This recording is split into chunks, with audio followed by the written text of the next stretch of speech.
សម័យបច្ចុប្បន្ននេះឃើញមួយចំនួនមេត្តាបិតាមានមេត្តាចំពោះកូនតែមេត្តាបិតាខ្លះអត់មានបញ្ញាក្នុងការចិញ្ចឹមកូនទេឲ្យគ្រប់យ៉ាងទៅកូនក្មេងឲ្យទូរស័ព្ទឲ្យលុយឲ្យអ្វីទាំងអស់ដែលជាការដុតកម្លោចនូវភាពអស្ចារ្យរបស់កុមារដោយគាត់គិតថាបើឲ្យគ្រប់យ៉ាងវាឆ្លុះបញ្ចាំងអំពីឋានៈរបស់គ្រួសារនៅក្នុងសង្គមតែការឲ្យយ៉ាងដូចនេះឈ្មោះថាការបំផ្លាញនៅអ្វីគ្រប់យ៉ាងរបស់កុមារនោះនេះឯងគេហៅថាមេត្តាដែលគ្មានបញ្ញាកូនអាយុ3 4 10ហើយ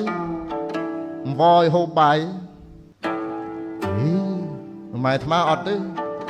ហៅតែមួយម៉ាត់អត់មកអត់បានទេណាឃ្លាចុងដងឡោះអ្នកស្រុកស្រែមិនមែនតែម្ដាយអាត្មាទេម្ដាយទាំងអស់សម័យនោះម៉ែឯងម៉ែអាតែប៉ុណ្ណេះនោះចាប់ប្រាំងវាស្រែនោះបើសិនជាមេត្តាចំពោះមនុស្សហើយអត់មានបញ្ញាគ្រោះថ្នាក់ហើយដូចជាករណីរឿងមួយលោកពន្យល់ដូចយើងមានមេត្តាអ្នកខ្លះអាណិតលោកពន្យល់ថាចេះមេត្តាឥតបញ្ញាហ្នឹងមានន័យថាម៉េចដូចជាមានបរិសម្នាក់គាត់មានចិត្តល្អក៏ដល់គាត់ដើរទៅព្រៃគាត់ឃើញពស់វែកវាអត់ចំណីស៊ីមួយអាទិត្យពីរអាទិត្យហើយវាស្គមឃើញសំណោះសัตว์លើកសัตว์យកមកឲ្យផឹកទៅដោះគោឲ្យស៊ីហើយដេកក្រេជាមួយស្អែកឡើងបរោះនោះរឹងម្ដងគេហៅថាមេត្តាអត់បញ្ញាសម័យបច្ចុប្បន្ននេះឃើញមួយចំនួនមេត្តាបិតា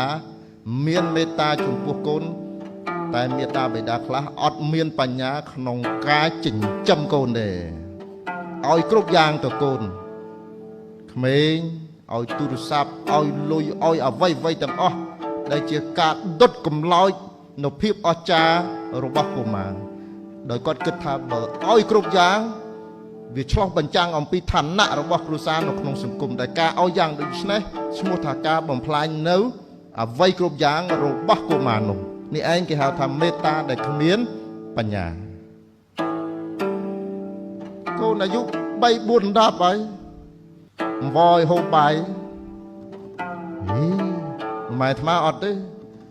ហៅតែមួយម៉ាត់អត់មកអត់បានទេណាឃ្លាចុងដងឡោះអ្នកស្រុកស្រែមិនមែនតែម្ដាយអាត្មាទេម្ដាយទាំងអស់សម័យនោះ